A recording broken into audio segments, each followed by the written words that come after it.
Hi guys, welcome to this video during which I'm going to have a look at the Jrollon or JRollon Jetstream 3132 for X-Plane 10 in this particular example. Now this aircraft is a payware aircraft. I can't remember the price of it off the top of my head. I think it's about £30 or €45, something like that.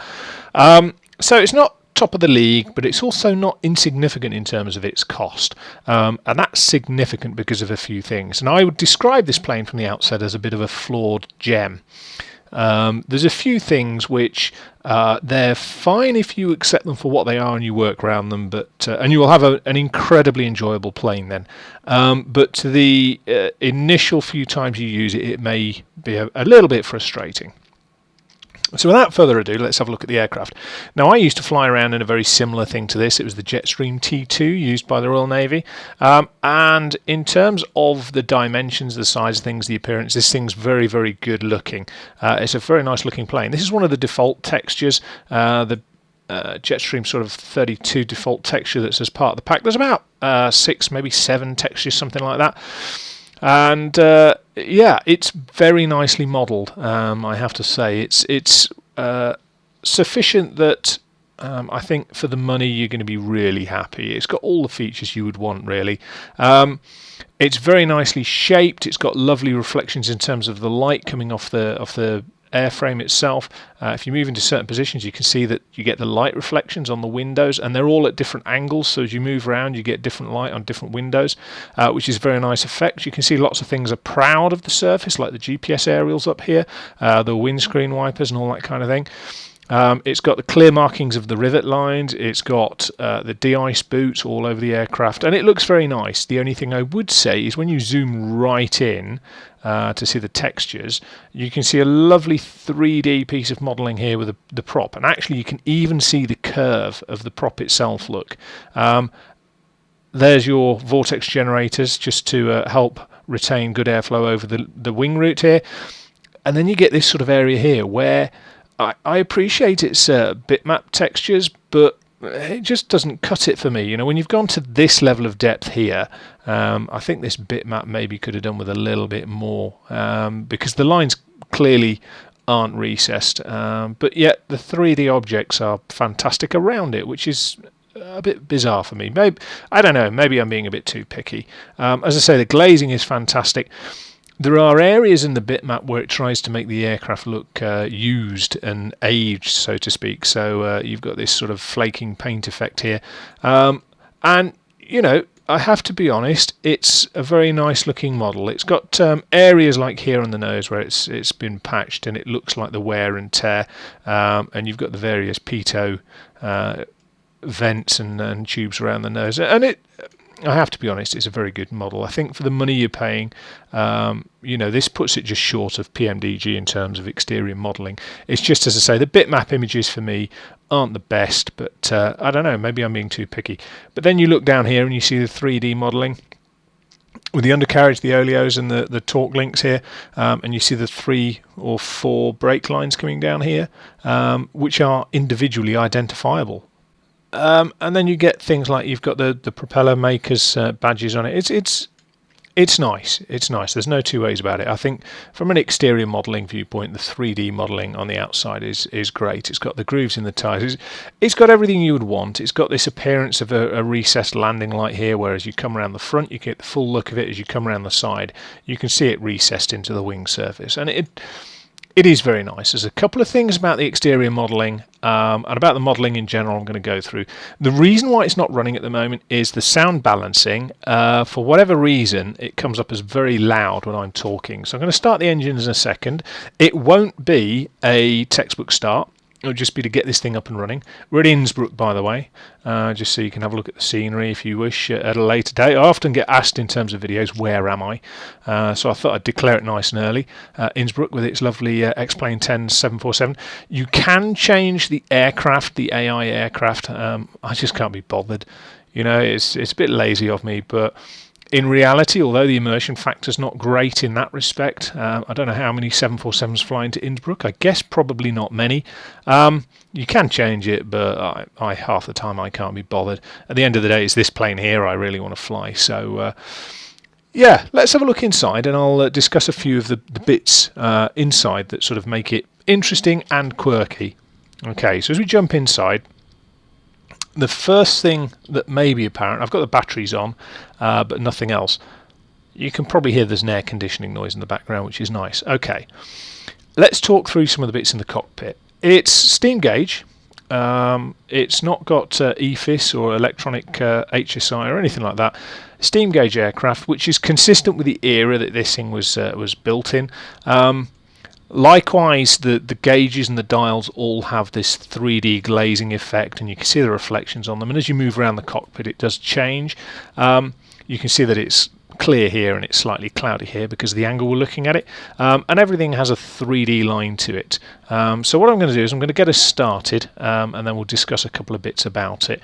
But first impressions of the cockpit, very good. So as I say, this isn't going to be a textbook start, but we will get ourselves started and see how we get on. So we'll have a bit of that, we'll have a bit of that on, have a bit of that on, make sure we've got everything else. Boost pumps on, left generators and right generators reset, and then we'll get it started.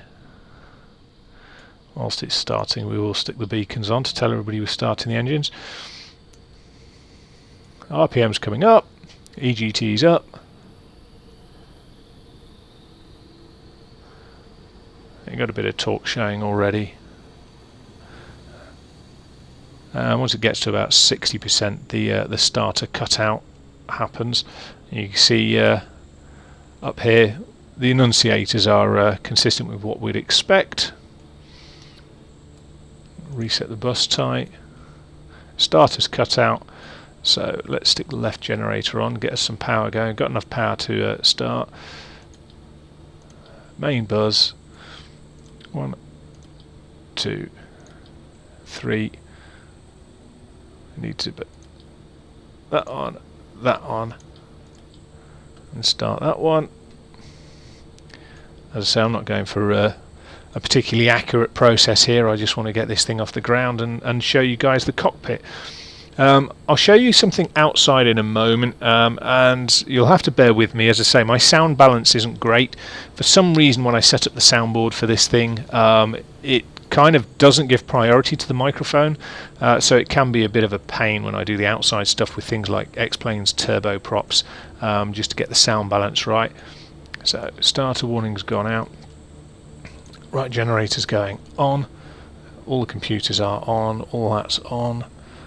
Continuous we don't need the tests. What we will do is stick the rest of the electronics on. Stall protection on. Don't need the booster pumps anymore at the minute. Generators are on.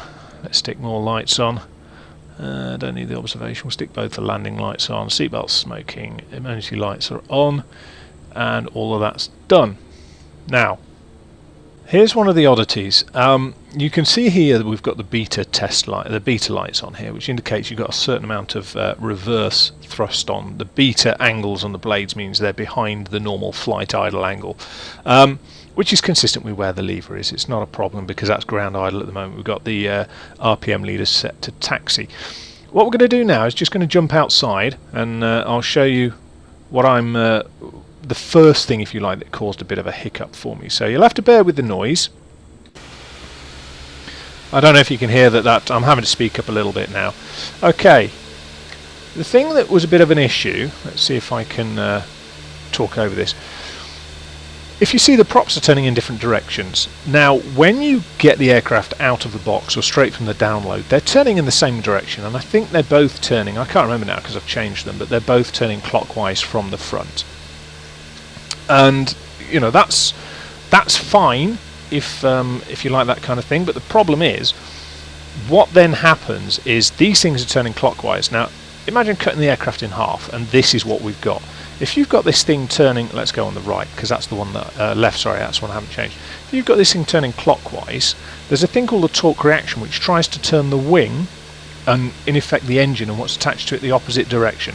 So that's turning clockwise. The wing and what's in the opposite direction, the wing and everything else that's bolted to it will want to turn in the opposite direction. Now that would give you a roll to the right, which you would counter with aileron to the left. Now that's something that's very apparent when you fly single-engined aircraft.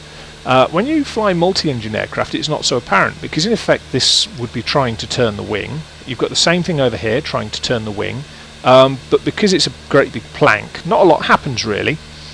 So this torque effect really in a multi-engine plane is non-existent. However, when you get this out of the download, both of these propellers are turning the same. And the effect is, it seems almost as if, I don't know if it's an X-Plane 10 thing or the actual modelling of the aircraft, I don't know which of the two it is, but it's almost as if these two engines are overlaid in the middle, and you get this prop turning, and you get a very big reaction from the aircraft wanting to roll to its right. And you end up with an almost full left aileron trim on just to keep this thing straight and level, and it's an absolute nightmare. And then of course as you change the power settings, the amount that the aircraft wants to roll changes, and it's just like having a single engined aircraft with the most torquey powerful engine you can imagine on the front, and it's not realistic, it's just over the top. So one of the things I've done is I've gone into the plane design or the plane modelling software that comes with X-Plane 10, and now you can see they turn in opposite directions, and that, if you like, counters out the torque effect. So one's trying to turn it one way, the other's trying to turn it the other way. Now that's not how it is in real life, but it does make the behaviour, handling and flight profile of this aircraft much more enjoyable. That's the way to get rid of the first nightmare. One of the things I noticed though is it's got a smoke trail behind where the jet efflux is. Now I've seen heat hazes, but never kind of this blacky grey smoke coming out. If you saw that in the PMDG Jetstream 41, you would probably think there's an engine fire. This model, by the way, does also model engine fires, so if you run it at too high an RPM for too long on the ground, or if you have it too high an EGT for too long, you know, this thing does burst into flame. So the modelling on it's been done to a very good true to life standard. But yeah, it's a bit frustrating when that happens. So let's pop back inside. Right, hopefully you guys can hear me a bit better. Now, as we look inside the cockpit, the next thing that becomes an issue is these levers here.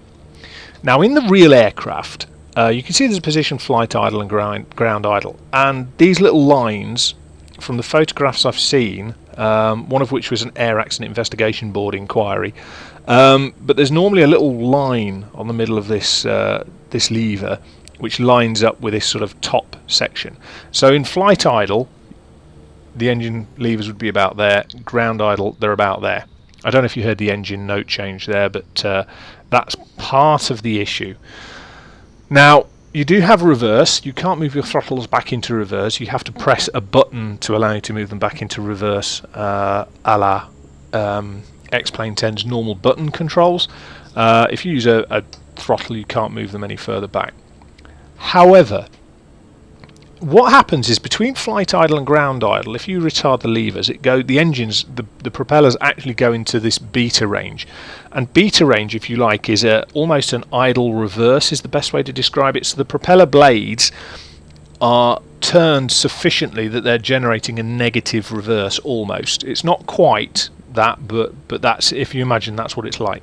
And there's a latch, which normally means that you can't move from flight idle to ground idle without lifting this latch. And there's been a couple of accidents where either directly through pilot error or for one reason or another, this latch has been bypassed whilst in flight, and the corresponding increase in drag is huge. It's like sticking barn doors out, or it's like sticking the throttles into reverse. And there are very few planes on this earth where actual reverse idle or idle thrust at all, reverse thrust or reverse idle is allowed in flight. There are a couple. I don't know which ones they are, but I am aware that there are a couple. But this means that you have to be very careful with your power levers, because when you're flying, if you retard them to the ground idle state, this thing will fly you out of the sky. It will throw you to the ground like an ungraceful brick, and you become a big smoking hole in the floor. So, if you like, there's no interlock, there's nothing to stop you going behind flight idle. And that's caught me out a couple of times. So that's, if you like, the second thing that's an issue in terms of flight.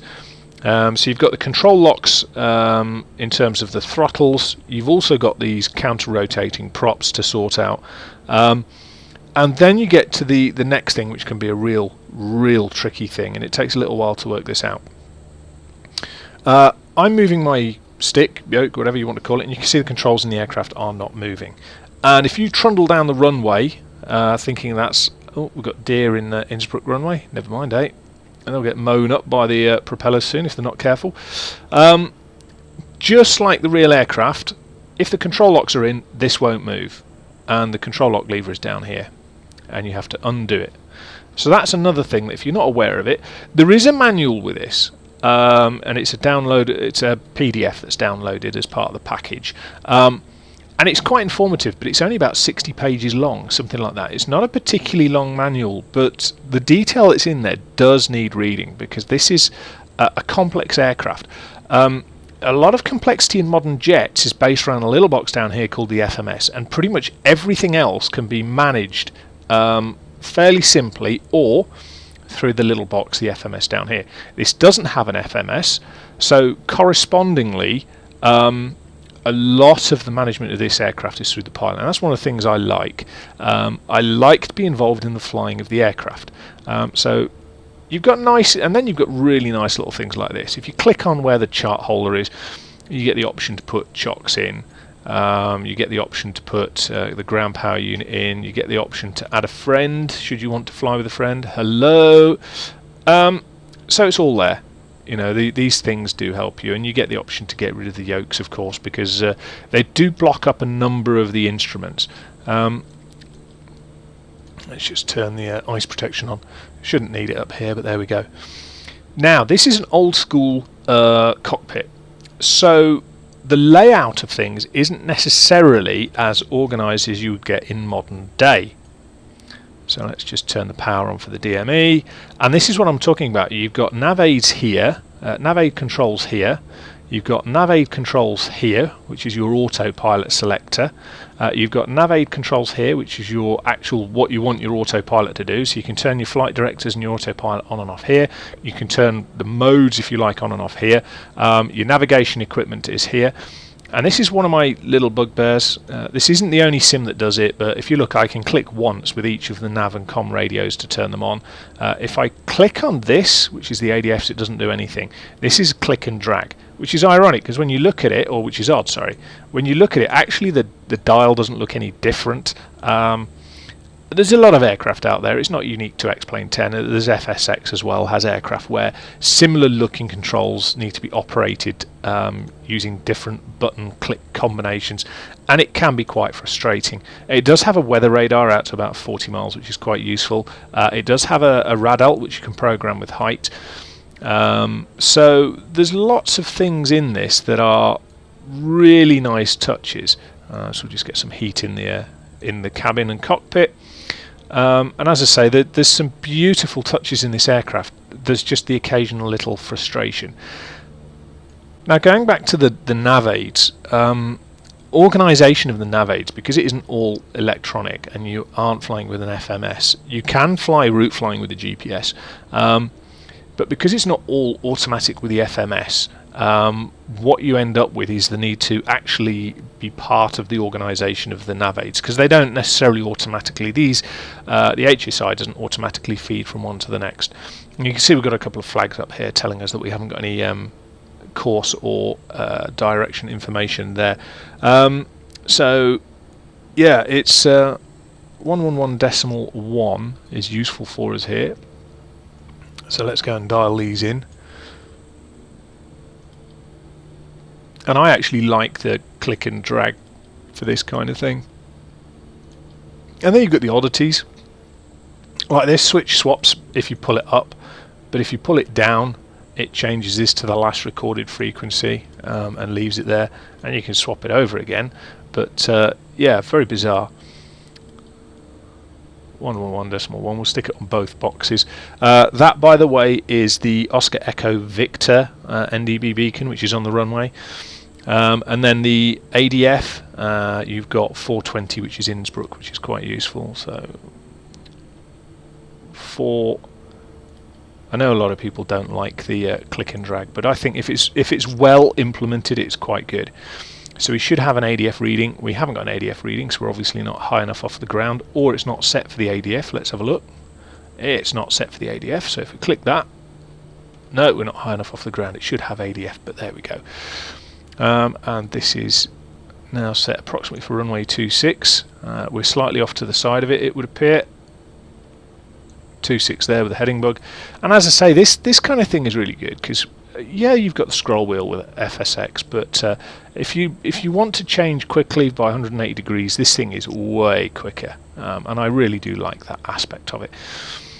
So there we go. That's pretty much the cockpit, with a few of the things that frustrate me. Again, the transponder is click and drag. I don't know why they change it. I think it's to do with the fact that probably you can't right click, because if you right click you move the cockpit, whereas FSX, if you right click, it doesn't move the cockpit unless you've changed the controls. So here we are, we're good, we're ready to go, everything's set as we would expect. I've discussed my my enjoyment with the cockpit and also my frustrations. Now, as I say, it's not a problem with takeoff. Let's stick ourselves to the RPMs, to flight RPM. It's not so much of a problem with takeoff, because in effect we go from ground idle through flight idle to max, and even though we've got the TTL computers on, I think it's the thrust torque limiting computers or something like that, I don't know. Basically, even though we've got those on, you can still exceed the EGT and the torque settings. Generally it won't exceed the RPM, because that's governed. The engines have a governor, or the props, sorry, have a governor on them. But yeah, the governor is overridden. It may actually be the problem. When I was reading about it, the governor's overridden when you go back to ground idle and into reverse. In effect, you then get direct control over the prop angle, but anything from flight idle forwards, it goes through the governor for the prop speed. And that may actually be where the problem is in terms of the modelling, but it doesn't cause too many problems. You've just got to remember to do it. But you've just got to remember how to control it, really, and to think of it.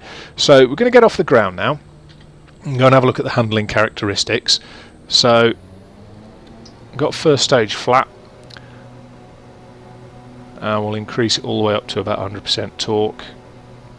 Make sure our EGT isn't too high. I'll do my usual here, by the way. I haven't got a clue what the weather is.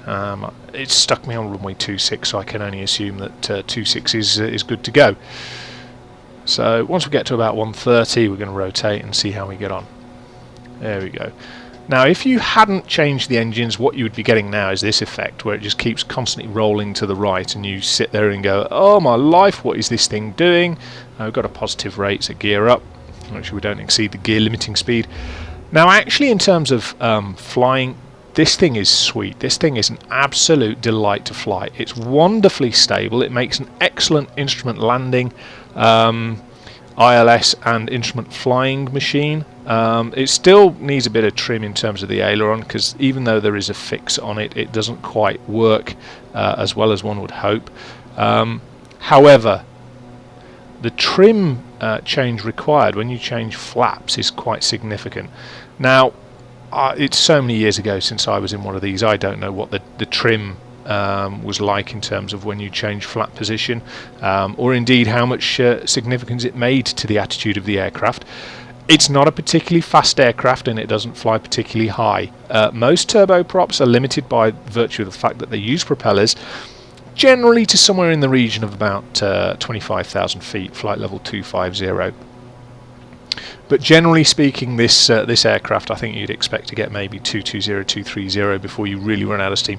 Above that, you're only flying and climbing at a very low level of climb. So there we go.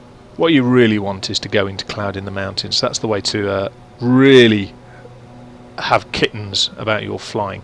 Now, because we're in a mountain, we're going to have to take a little bit of care as we turn around. We're at 220 knots. One of the things you may notice, and it does provide a frustration, this aircraft, you can overspeed it, and the VNE is shown by the barber pole on the left, sort of 9 o'clock of the airspeed indicator, but the barber pole's not particularly clear, so it's a bit of a pain. We're going to try and turn around in a valley, which is never good.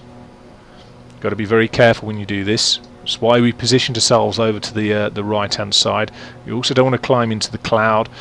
We've got a good angle of bank on here, good 60 degrees angle of bank, and hopefully we'll do it without hitting the mountain.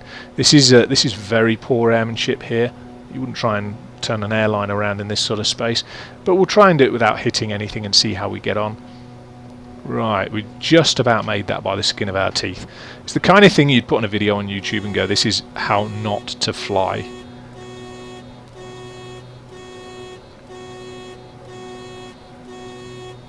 Okay, let's get ourselves stable again. It was concerned that because we had the throttle settings and the speed that we needed our gear down, but there we go.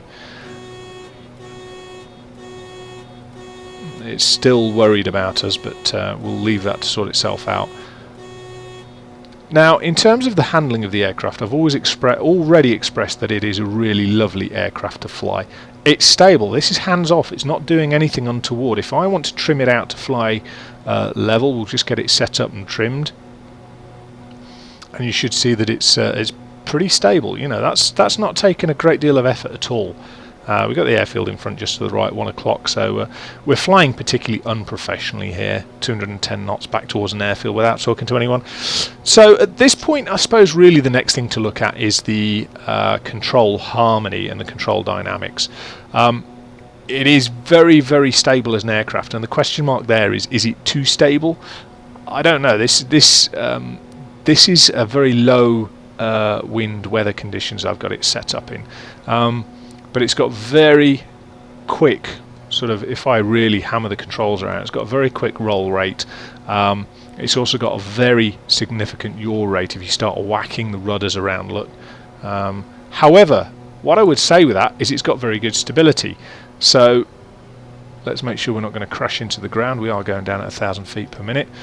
We're flying quite high in terms of airspeed, so I'd expect the rudder and roll authority to be quite high at this point, but you can see that it's got the secondary effect, so it yaws to the left. Let's get it level. I'm not using aileron, by the way. I can fly this plane's bank just using the yaw effect and the secondary effect of yaw. So if I go to the right, you'll see it yaw right initially and then roll right, which is what I'd expect. So there we go. So actually, in terms of primary and secondary effects, it's pretty much got what we want. We'll see if there's any adverse yaw. There's a slight adverse yaw, and then it slides, slips, and yaws to the left. If I do it with a more significant one, there's not really much adverse yaw at all, but it does exhibit the primary and secondary effects that we would expect to see, which is good. You know, this means that it is aerodynamically it's demonstrating the basic principles of flight of the control systems. Now, what we're going to do is turn around and take ourselves in for a visual landing. It's not going to be a circuit by any stretch of the imagination. So that's pretty much gone through all of the things that I would look at. You know, the difficulties with the control locks are an issue. With the props it can be fixed, but really, should you need to do that, I would suspect not. The operation of some of the levers is, or the knobs, sorry, for the controls for the avionics, that's not a big deal. But for me, I would have liked it to have been consistent in terms of how these things were all operated. But nonetheless, that's just me and a personal foible of mine, for want of a better way of putting it. So overall, this thing is really quite good. As an instrument flying aircraft, it's actually very good for doing instrument flights without the autopilot.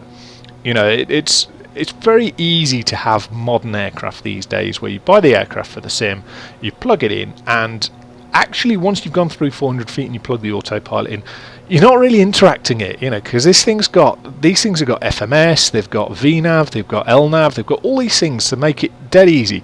Now, if you're an airliner pilot flying 3 or 4 sectors or 5 or 6 sectors a day, you need that, because otherwise it becomes insanely stressful trying to do all these SIDS and stars by hand. One of the things I ought to point out at this point is that because of the generation that this aircraft is from, and in fact some modern aircraft, particularly turboprops, still don't have this, but there's a lot of aircraft out there that do not have VNAV. So when you look at the panel up here, you can see there's no VNAV mode, and that's because they don't have auto throttle. Now, without auto throttle, you can't reasonably have VNAV. Let's do a good 45-degree angle of bank turn. Put a bit of power on to get us round this turn. In fact, the limit for civil certified aircraft return is generally 2G, so we'll get to a good 60-degree angle of bank turn. Get ourselves around in this somewhat restricted space we have available. Get ourselves pointing back towards Innsbruck, and we'll see if we can carry out a landing. It should be down here somewhere. Can't see the airfield yet. There, oh, there's the lights. We'll scud along underneath the cloud base. So yeah, in terms of this aircraft, you haven't got VNAV, and there's a lot of aircraft out there that don't. And I think sometimes the assumption is because it's a civilian commercial airliner, you would expect to see all the bells and whistles of VNAV. Well, it doesn't have it, and it's accurate in not having it. Not every aircraft has such a high level of development. Even now, things like the Dash 8 Q400 don't have VNAV. So they have VNAV in terms of advice. They can tell you when to descend and how far you should descend and how fast you should descend, but ultimately you don't have auto throttles, and without auto throttles you'll never have full VNAV. So just bung ourselves into a bit of cloud there, what we really didn't need, trying to do a visual approach. So let's start slowing down. Whey, there you go. I've brought the throttles back too far, and that put us into ground idle. In fact, what I'll do, let me keep the